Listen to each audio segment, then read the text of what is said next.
your patience. And the important thing is that we're here to support AbleUnited. And also want to take the opportunity to thank, wait a minute, Stephanie Conti, whom we work with very much. And she came up with the idea of doing this webinar to support the 75th anniversary of National Diversity Employment Awareness Month. So it's 75 years. It's a roundtable on opportunities for South Florida's individuals with unique abilities. And I'm glad that Lily de Moya and the Moya Foundation joined us. And very happy to have you all here with us today. And again, sorry for the technical difficulties, but those things do happen. And I want to thank our media partners, Univision, Doxy Digital, and also Bonemos Group. And our chairman of the board cannot be with us today, Roland Sanchez Medina, who's tied up. He's a lawyer. He sends his regards. And so having said that, being that we're running a little bit late, much more late than Hispanics are usually, I'll turn this over to Felipe Basuto, who's our immediate past chair, who has a lot of patience. Today he has a lot of patience. No, Lily, I think that your evolution in this technical world has been admirable. I know that you absolutely love it, but I know you were going to take us and you wanted to go ahead and yeah. No, you're right. I'm going to do the introduction. I'm going to start reading. You're right. Let me put my glasses on. I want to read something about our parents. So we have John Finch, who I had the pleasure to meet a couple of weeks ago when we had our first discussion. He's the director for AbleUnited. He serves as the director for AbleUnited at the Florida Prepaid College Board in Tallahassee, all the way from Tally. John oversees the launch and continued success of AbleUnited program. He previously served at the ARC of Florida in various capacities, including the launch of a dental program that seeks to help individuals with intellectual and developmental disabilities receive emergency dental care. With experience in both the nonprofit social services field and financial sector, John continues to strive to make a difference in people's lives. Welcome, John. Also, Deborah Dietz, also who I met a couple of weeks ago. She's the executive director of Disability Independence Group. Deborah, thank you for being with us. She's one of the founders of Disability Independence. She participates in a number of local, state, and national organizations and has held many leadership roles in these organizations, including serving as national president, the American Association for Justice Auxiliary. She was appointed in 2018 by the governor to the State Living Council of Florida and is currently awaiting reappointment. And last but not least, Liliana de Moya, who's a member of our chamber as well, president of the De Moya Foundation. They had a beautiful gala, virtual gala, which I did a recording for all of you. And very proud to have you as a member. Lily de Moya is a longtime advocate for the rights of children and young adults with disabilities. She founded Project Panther Life. Learning is for Everyone, a college transition program for students with intellectual disabilities at FIU. She currently is the founder and CEO and president of the De Moya Foundation, a 501c3 nonprofit that is committed to creating employment opportunities for young adults with unique abilities by building long-term partnerships with the employers and providing support for the employees while fostering hope, confidence, and independence to ensure successful employment outcomes and community inclusion. Lily de Moya has a long history of service to the Miami-Dade community. Governor Rick Scott appointed her to the Children's Trust Board in 2011, where she served as vice chair until November of 2018. She has two sons, George, who's my friend, and Alex. Alex has very unique abilities and is the engine that keeps the train moving. So, Felipe, sir, it's time for cafecito cubano after all of this, right? La colada. It's always great to share the details of our panelists, and we appreciate you so much participating with this. And what a great topic. When Lily had brought this up to me, I absolutely said yes. I have such an appreciation for people with, I refer to as diverse abilities, unique abilities, just with different abilities. I think there's so much to learn and appreciate. But I think the greatest part about this is October is National Disability Employment Awareness Month. And I know not everybody knows, and we have lots of awareness months, but it is critical to be aware of a very large population of our community that fall into this category. And I'm sure that we'll delve into that a little bit deeper. But it's its 30th anniversary this year. This is not something new, so it's awesome. And there's lots of milestones to be celebrating. But let's start by recognizing, what does the observation of this specific awareness month mean to each of you? I'm going to point directly to you guys for the answers, but I'm actually going to start with Lily de Moya on this one. So Lily, what does it mean to you to observe this month? So like you said, there's so many different awareness months, right? As a matter of fact, October is also Breast Cancer Awareness Month. Right. So the fact that this is recognized and has been recognized for such a long time is a confirmation to the importance of recognizing that building awareness about the employment of people with disabilities is a very contributing factor to the workforce, and hopefully employers will know about this, and every year we can reach more and actually really build that awareness and have employers see something like this webinar, or even know that it's National Disability Awareness Month, and ask themselves, am I doing enough? Am I contributing to actually increasing the employment of individuals with disabilities? It brings it to the forefront. We have made great strides in all these years, and I think it's really important. And ADA has had a very huge impact on granting accessibility to employees with disabilities. But one is that I think there's a large perspective that it's about physical disabilities, and it's not. It's about all disabilities. And second of all, I think that people's perception of what is accessibility and can really be enlightened by a webinar like this, and by actually acknowledging employment awareness. Definitely. I think one of the things, Liliana, if you don't mind sharing with us, I think people are very accustomed to very visible disabilities. If you're in a wheelchair, or if there is some sort of other, physical attributes that you can identify. But it's fair to say there are much more disabilities or different abilities that are not as visible. And if you don't mind, I'll defer to all of you guys the same thing that you point out, because more and more that we get to learn and understand this. I fortunately work for an employer who's fantastic at recognizing and supporting that. So, but my question to you is, what would be a couple other disabilities to mention? So I think it's important that it's not just about physical disabilities, and we're talking about developmental and intellectual disabilities. And when you talk about developmental disabilities, it's kind of like just a large spectrum, which includes autism, and includes intellectual disabilities, Down syndrome, cerebral palsy, spina bifida, and all of them are on a spectrum, because you've got every one of those disabilities. You have people who are functioning at the low end of that spectrum or at the high end. And they can be high functioning autism, or they can be high functioning with an intellectual disability, or the other, which is a lower functioning, or even moderate. So it's a spectrum, not just an autism. It's a spectrum across the board. Yeah, spectrum applies to many areas. And I don't know if you all saw the recent 60 Minutes program that was showing Ernst & Young, which is one of the big accounting firms, that they actually had hired 5 autistic people. I think they were highlighting specifically on abilities to solve certain problems and their ability to do things that many of us could not. Again, the unique abilities or diverse abilities, they were all on the autism spectrum. So great. I'm going to jump over to you, John, for the same question. What is the observation of this month mean to you? For me, it's a realization of the untapped market that this population of people present. I mean, you just look at the numbers. This is historically one of the most underemployed groups of people and individuals.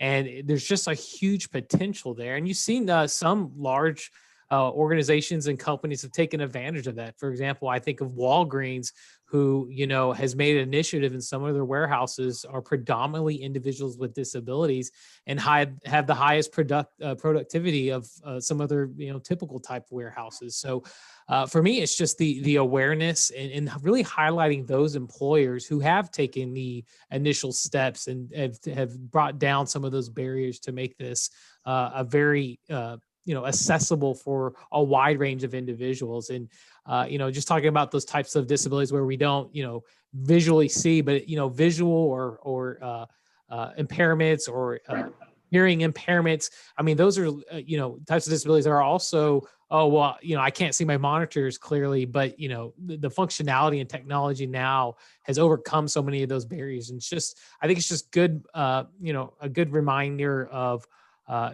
this is a great population. If given the opportunity, the chance, will usually thrive.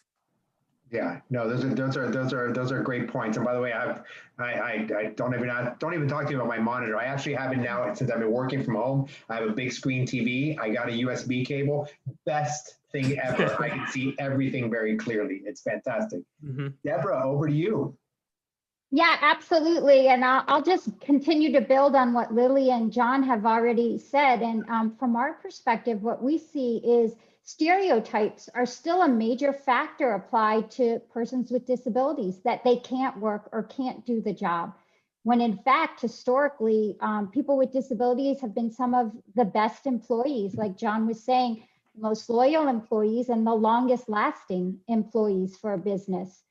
And you combine that with the 30th anniversary of the signing of the ADA, and look at what's going on with COVID this year.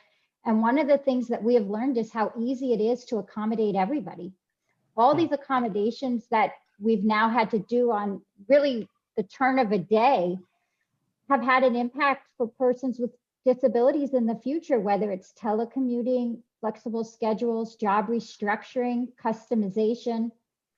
So now, because of COVID and what we've seen that's really possible, we see a potential in future for employers to take that step and start hiring more people with disabilities, because it can be done. Yeah, there's speaking of another one in there again. I have a huge affinity for this, because I'm very blessed in my life, and I've been able to accomplish a lot of great things, but I find it to be minimal compared to what I see other people overcome challenges that I haven't had to, and I'm thankful for that. But by the same token, very impressed by those. I don't know if you've all heard about the coffee shop Our Grounds in Miami. Yeah, I saw this highlight, and I'm still COVID. I restrict myself a little bit, but I'm trying to make my way out there because I'm dying to go to the coffee shop. And I know that they I think they only employ people with disabilities, which I think is fantastic. And apparently I'm a coffee lover, so it's a great coffee shop. Also, I know that we're sharing some information on there. In your chat box, please notice that Eric Dennis from EB Hotel Miami is sharing some contact information. So I just want to reference that to everybody, and to remind all that you can use the chat box below in order to ask any questions, and we'll make sure to incorporate them throughout our presentation. I just want to move around and discuss the ins and outs of American Disabilities Act. Debbie, what do business owners in South Florida need to know about ADA in order to comply with this important law? I can tell you at the bank, we're always looking at everything. We had to tear up construction because there's things that we missed or didn't do right in order to make sure we do it the right way. But it's important that business owners keep in mind when employing individuals, especially during a pandemic. Yeah, I think it's important that you don't judge people on how they look or how they act or how they speak, that you need to give everyone a chance, and you need to judge them on what their abilities are. And the bottom line is, if a person can do the job with or without a reasonable accommodation, they should be given the chance to do that job. The ADA is a federal law. There's also state and local laws that parallel that as you drill down into your local community.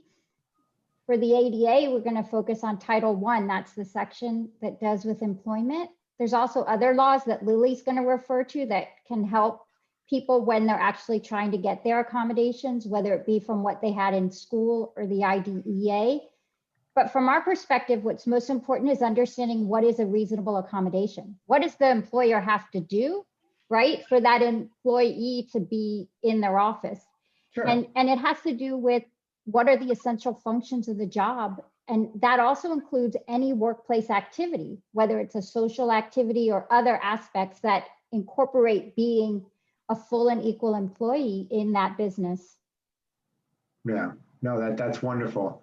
Liliana, what are your recommendations on the same thoughts?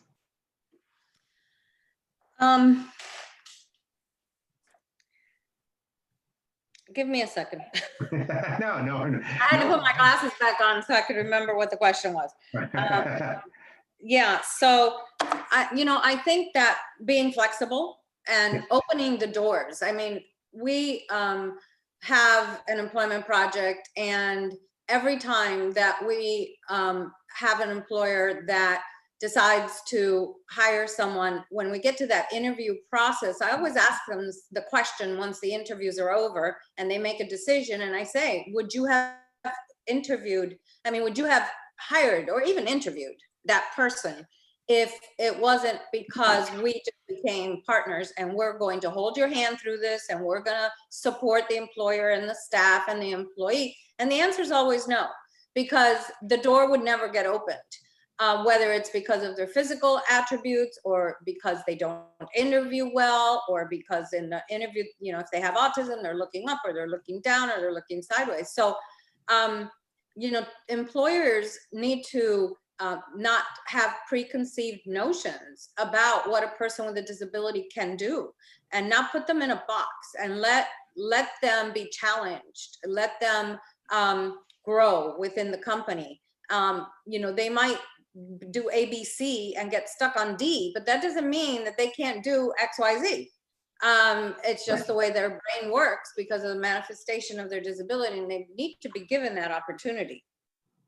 Yeah, no, that's great. Anything you think that we need to look for as employers if for new hires? I think it's important, you know, to think of that through when we're hiring and selecting new employees. Yes, absolutely. When, you know, we try to look at the organization's needs and then look for a match to match your needs. So what are you looking for? You're looking for the same thing you would be looking for in any person that you're going to hire. Somebody who comes in and is professional and can interview to the best of their ability and express their strengths as much as possible. Now, we're there to facilitate the process to help the employer get to know the person as best possible. But you're looking for somebody who wants to work. Our guys want to work. They are punctual. They are structured. They're going to change your work culture, your company's culture, the perspective of all the rest of your staff. That's what you're looking for. It's not so much task related, because tasks can be taught. They can be trained, which is what we do. It's about that person who really wants that job.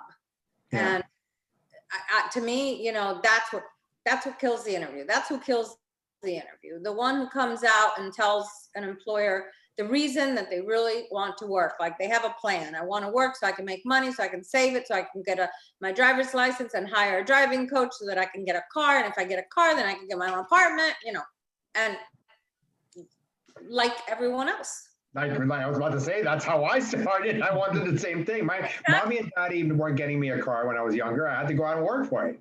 Yep. Yeah. No, thank you, Liliana. I think that's great. And I want to talk to you later. I want to see about, we'll talk later. Well, we always talk, but it's all right. John, let's go over to you, buddy. Let's shed a little bit of light onto our attendees. You know, they might be unfamiliar with Able, and you know, who you represent. So talk to us about what Able accounts are, so that you can share that with everybody. Yeah. And this ties right in with employment as well. And so just some of the background. So the great thing about the ADA, did pave the path for a lot of other legislation that passed that really put individuals with disabilities on an equal footing. One of those areas that lacked, though, was the financial capability to be able to start saving or investing in their future without negatively impacting their future, whether that be on government benefits or not. And so that's when Able came along, right? It came along when young families were saying, hey, I need a way to start saving and investing for my children's future, and I don't want it to impact them. And so through that legislative process and the hard work of advocates, along came the Achieving a Better Life Experience Act, or ABLE Act, and it created the ability to these tax advantage accounts known as ABLE accounts that each state is able to set up a program in their state. We're Florida's program, AbleUnited. And so what this does, especially for people that are working or looking to work, is they can now start stockpiling money. A lot of government benefit programs individuals are on, it limits them to only $2,000 in savings, which, you know, doesn't go very far when there's an emergency. And so these ABLE accounts, not only do they get that tax advantage treatment, but they're not counted as a resource for those government benefit programs. And so now it just really opens opportunity to start saving for that car or for that apartment, and whatever that may look like in the future. But it can also be used as a retirement account, which I think is something that isn't highlighted as much, is that you look at some of these retirement accounts, there's a lot of fees associated with them. You could use the ABLE account kind of like a retirement account or an investment account, but then you can utilize it for just about anything that's going to help improve somebody's life, as long as it's for them, and it helps improve or maintain their health, independence, or quality of life. And you had mentioned that AbleUnited works with supplemental programs. So can you elaborate a little bit more, like supplemental Social Security income or Medicaid or other assistance programs? Yeah, so a lot of federally means tested programs. The biggest two that we often work with are supplemental security income and Medicaid. Both of those limit to people to $2,000 in resources. SSI, if you're familiar with that, this is the one that is for individuals with low income or unique situations. It's a monthly check that helps pay for basic living expenses. And so it limits to people to how much money they can have on hand. Medicaid's the other big one. The primary one that we see is both the health kind of program and services that people can take advantage of, but we also have the Medicaid waiver through the Agency for Persons with Disabilities, which helps pay for home and community-based supports, also some employment initiatives, and just makes people more, give them better access and to help them live and prosper in their community. And that's just a couple, but there's HUD housing, there's the supplemental nutrition program, the SNAP program that helps pay for food. But all those programs limit somebody in their savings to $2,000. And so an ABLE account now, they can put money in that and then that just count towards that limit. So it just really does open up doors. No, that's wonderful. That's great. Thank you for sharing that. I want to switch our theme a little bit now, a little more into the diversity and inclusion, which we were talking about when we're hiring, when we're actually dealing with, managing, working with. And so much has gone on. Different components of what we perceive as diversity have obviously been highlighted as of late for various reasons, whether it could be race or ethnicity. But I also want to make sure that we're actually very inclusive of people with diverse abilities or different abilities as well. And again, I always tell everybody, I can create diversity out of a group of 3 people. I guarantee you, we might all look the same, but there's a lot of diversity. Our lives and our journeys are not the same. Hence, diversity is a very natural reality. Inclusion is our choice. So how do we start developing the inclusion, the choice to include? So that's a premise for this. Debbie, I'm gonna start with you. Because accessibility is right. So now inclusion also becomes a physical accessibility. Accessibility. I love how you referenced early to the workforce, social gatherings, whatever. When you work, you don't just show up and do a function. There's typically a lot of other activities. But when it comes to that in that community, what do businesses need to make sure that all types of accommodations are being made for that? Yeah, and I think the first thing, and one of the first things my organization did was make sure that your definition of diversity includes disability. That it's not just race, gender, sexual status, that disability needs to be in that. So think about your brochures, your materials. Do you have people with disabilities in your pictures, in your images? Do you have accessibility symbols on your documents? So you got to think the same lens you would do for any other class. You've got to put disability on that same playing field. So to me, that's number one. That's the first kind of threshold. But what's interesting also, think of the ADA for a business, right? There's a different set of standards and different rules when you want to employ someone to comply with the ADA versus looking for customers. And that the businesses need to understand that there's a difference. So you could want to make your bathroom accessible, right? Or your front door physically accessible to get someone in, but that's different than making sure that your employee has what they need to do their job. Because as we said, we talked about invisible disabilities. What if someone has diabetes and they need to check their blood sugar or they need extra breaks? So it could be a gamut of things. But in terms of that, going back to your inclusion, if you have people with disabilities as your employees, that's going to make people with disabilities that come to your office feel welcome and know that the people are going to know how to treat them or that they'll be handled with respect because you've got employees with disabilities, which should make your staff more understanding of persons with disabilities. And that's really how you build inclusion from the inside out. Right. Creating that environment also, it's very healthy for people's brands. I don't think that a company's brands can be very significantly impacted by the lack thereof. So I think the more that you promote it, the more that you're going to get a positive reaction. So Liliana, let's talk about from the employer and employee side of it. And unfortunately, I think I work for a company where the culture is very open and where we want to be educated. We want to learn more from all different types of people. So we try to function like that. But what are the tips for accountability to the employer? How can employees themselves understand more? What are some of the suggestions that you have for that? So, it's very important for it to start from the top down. For companies need buy-in from the CEOs and from all their top management, because that's going to trickle down throughout your staff. So believing in employment equity, that people with disabilities can be excellent employees and bring value to the company, is very important. I want to touch on something that, Debbie and I talked before, and now she mentioned, is that there's a perspective that, and I'm not saying for all, but for a lot of people, that ADA has to do with accessibility. Accessibility means you have to have the bathroom door, you have to have the ramp, right?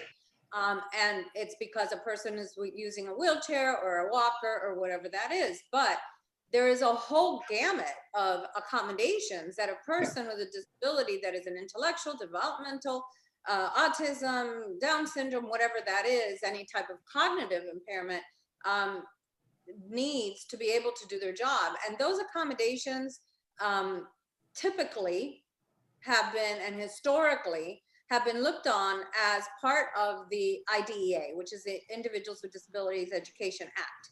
And that is what mandates that all students with all disabilities are given accommodations in school to be able to function and access their education.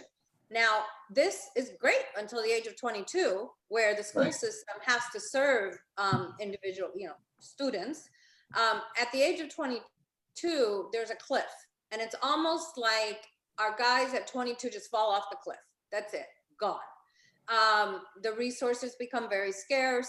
The parents don't know where to go. They don't know what to do. And the agencies that are out there are trying, but they're not as effective as they could be. And that's why our unemployment rate is so low for people with, so high for people with disabilities. And you have to share all of that with your staff. And, we provide sensitivity and awareness training before a young adult can start to work. And we ask that as much of the staff attends that training, because it really opens the door. It opens a conversation. It takes away some fears, hesitations, preconceived notions that people have about disabilities. The other thing that I would say is that the employer has to be willing to provide the accommodations that are suggested, whether they're suggested by their employment specialist or their support person or even another employee. We have had times when an employee has called us and said, listen, I was watching them do this, and I feel like if we did this, they could do it better. So being open to letting the support that is needed go in and work and do what they can do to help them be more successful, whether it's color coding a phone system, whether it's color coding a filing system. We went in and color coded a whole filing system for a law firm. It took us days. And it was a nightmare. But you know what? It took that young man from a part-time job to a 32-hour job, where then he had benefits and he had a 401k, and it changed his life. And it took 3 days of our work of creating that filing system. And I think the last thing that I want to say is, again, has to do with the preconceived notions, is equal consideration for projects or promotions. Just because you have a disability does not mean that you cannot be considered to be in charge of a crew or in charge, the administrative assistant for these 3 attorneys. Okay, so maybe normally it's 10 attorneys. Okay, but that's too much. But that doesn't mean that they shouldn't have the opportunity to have that role and be able to be the assistant for 3 or 4 attorneys. So I think those are probably, the 5 things that I kind of jotted down for myself that I thought were important. Oh, no, very important. Let's go back over to you, John, and a little bit more about that savings landscape for individuals with disability. Yeah. I mean, it's funny. We said it earlier, and actually one of our guests, I don't know if you guys saw the comment in the chat, but Myrna Vaca, she works with she was saying that she too had to save up and work to get her first car. It doesn't differentiate. We all have the same need for financial support, for all these other different things to achieve certain things. It's just kind of like the American way. You work hard, you save money, and you get to secure the items that you need. Fortunately, we have a lot of other programs to help people, but regardless of that, I wanted to go down a little bit more down the path for that. So many of our chamber members, look, they're lawyers, legal professionals. I mean, we have bankers, we have all types of small business owners. And especially the lawyers, they've heard, and the bankers, of special needs trusts. Mm-hmm. Okay, I think it's important that you understand, what does that mean versus a regular trust. Like, I don't have money. I mean, I know it's something that we do with people with wealth management, but I have a trust. So if anything ever happens to me, the $5 that I do have do get distributed how I intended them to be distributed. Go to that coffee, right? Well, go to the coffee shop, but it was important. For me, it just was a need that I had to fulfill just in case something did happen to me. But trusts have lots of functions. Can you elaborate on the difference and similarities of special needs trust and regular trust? Yeah. I'll touch a little bit of it, and I'll let Deborah probably knows more than I. But high level, the real unique thing with special needs trust is the goal of them is to the funds in it are supposed to go to help that individual with the disability to continue on various government benefit programs that we mentioned before. The big ones being Medicaid and SSI. So usually individuals, family members say, I want to make sure that my loved one's going to be taken care of if I pass away. So whether that be life insurance policies, the $5 left that Felipe has in his account, properties, vehicles. The whole goal of a special needs trust compared to a regular trust is that these assets would be in this trust or be liquidated into the trust. So it would go to support that individual and keep their eligibility for Medicaid or SSI. And so that's part of estate planning, while ABLE accounts are more of the savings for here and now. I want to be able to save for a down payment on a car next year, or I want to pay for my weekly groceries. Those are what, the here and now expenses is really what an ABLE account does. No, that's great. So Debbie, I know you want to chime in as well. Yeah, and the really nice thing is you don't have to choose between them. You can have both of them. So you can have a special needs trust and an ABLE account. And some of the differences, the special needs trust, it's tailored to the person with the disability, like John said. But you need to have a lawyer. There's a fiduciary relationship. There's usually someone in charge of it, a lot of oversight, and it's not so easy to necessarily take money out of it on a regular basis. So the ABLE account's very different to fill that kind of more immediate need for a person with a disability. And one of the things that I really like about it is that the person with the disability is in charge of their ABLE account.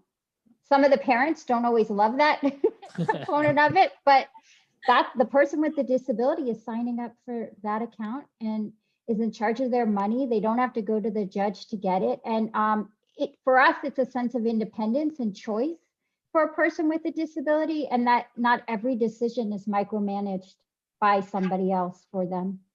Right. Well, if your money's for Krispy Kreme donuts and, or some other video game, no, you should be investing in more serious things. But I think you all shared You've all shared a lot of, go ahead, Liliana, go ahead. No, if you don't mind, can I just add something real quick?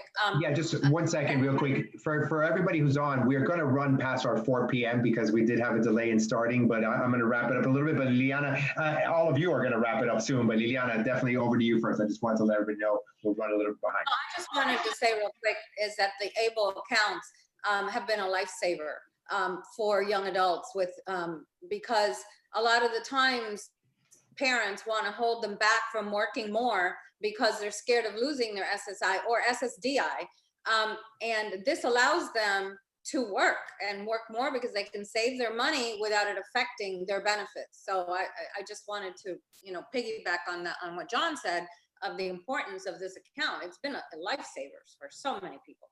Yeah, no, it's great. I'm glad that you guys pointed this all out. And Lily, I think it's very important to share this beyond this website, beyond our webinar now, put it on our website and share this information with links over to AbleUnited and make sure that people are informed. And we have a great member in the Moya Foundation, as well as a great resource.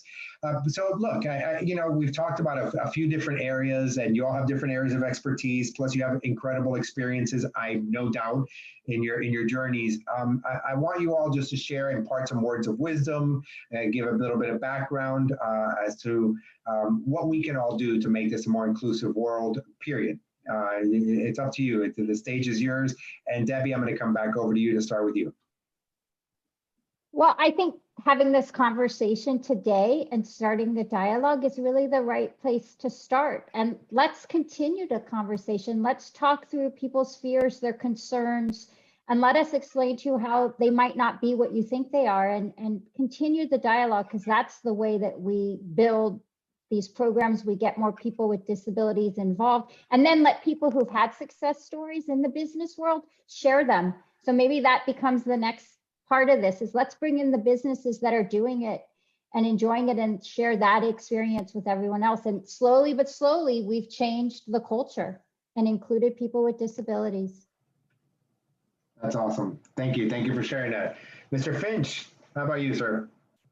That's an awesome story, Debbie. Thank you for sharing that. But I agree. Just getting the information out there and the knowledge is just amazing. I do probably 4 or 5 presentations a week to various organizations, and the amount of people that just don't know that this even exists is there. And just like we mentioned earlier for the ADA Act, it goes much more than just the size and dimensions of doorways and that kind of accessibility, but it's much broader than that. And so I think it's just an understanding and then the willingness to take on and make the change, to say, hey, we want to do this. We want to work with various businesses out there that do support employment. As my light goes off. But for me, I would say my huge success and what I love about Able accounts, specifically tying back to AbleUnited directly, is just some of our early success stories. So a good friend of mine, Sean, he has cerebral palsy. He's about to turn 18. Mom calls me up saying, hey, he's going to get on SSI. He's going to get a lump of money, but he's going off to college. And with college needs being all met, what is he supposed to do with this lump of money? And I said, chunk it in an Able account. And she didn't know what he's going to do with it.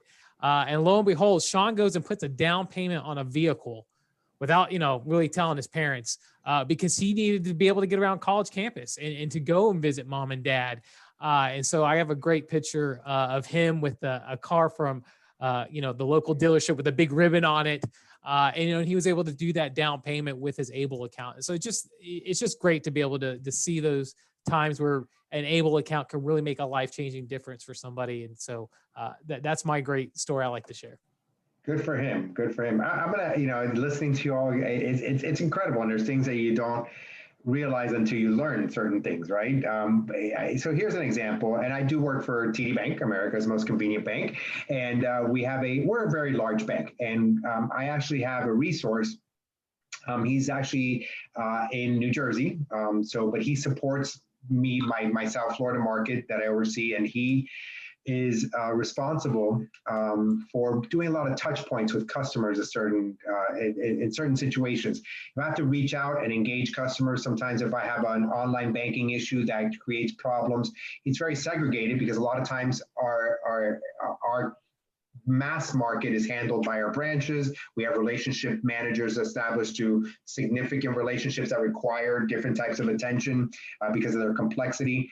Bottom line is, he for years been working with him, and he was fantastic the way I just worked with him. And all of a sudden, I get a call from his boss, and he goes, "Hey, by the way, he's going to be out. We have this project that's going on right now. It's just very sad because he's lost his dog." And I thought to myself, I go, I'm a dog lover. I'm surprised that he's not come up here to pop up his head to say hi. And I'm like, "Oh my God, I love dogs." And he goes, "No." And he goes, "This is a seeing eye dog."